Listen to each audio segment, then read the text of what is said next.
சமாரிய ஸ்திரீ இயேசுவிடம் கேட்டால், எந்த மலையில் நாங்கள் தேவனை ஆராதிக்க வேண்டும் என்று. உடனே இயேசு அவளுக்கு பதில் கூறும்போது, எந்த இடத்தில் தேவனை ஆராதிக்க வேண்டும் என்பதற்கு மாறாக எப்படி நாம் தேவனை ஆராதிக்க வேண்டும் என்று அவர் அறிவுறுத்தியதை நாம் பார்க்க முடியுது. அதற்கு இயேசு என்ன சொன்னார் என்றால், தேவன் ஆவியா இருக்கிறார்.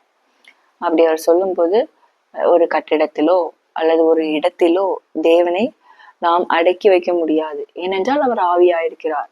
அவர் எல்லா இடத்திலும் இருக்கிறார். அதனால் அவரை தொழுது கொள்கிறவர்களும் ஆவியோடும் உண்மையோடும் அவரை தொழுது கொள்ள வேண்டும் என்று அவர் குறிப்பிட்டார். எப்படி தேவன் ஆவியா இருக்கிறாரோ அதே மாதிரி அவரை தொழுது கொள்கிற ஒவ்வொரு ஜனங்களும் பரிசுத்த ஆவியின் நிறைவோடு அவரை ஆராதிக்க வேண்டும். ஆவியோடு, பரிசுத்த ஆவியின் நிறைவோடு ஆராதிக்கணும். ரெண்டாவது, உண்மையோடு ஆராதிக்கணும். நம்ம பாடும் போதும் சரி, துதிக்கும் போதும் சரி, உண்மையாக கர்த்தரை நினைத்து துதிக்கிறோமா என்பதை நாம் சற்று சிந்தித்து பார்க்க வேண்டும்.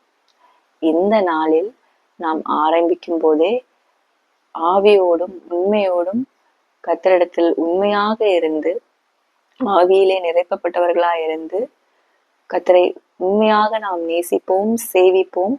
கர்த்தர் பெரிய காரியங்களை செய்வார். கர்த்தர் மூலமாக மகிமைப்படுவார். கர்த்தர் உங்களை ஆசீர்வதிப்பார். God bless you all.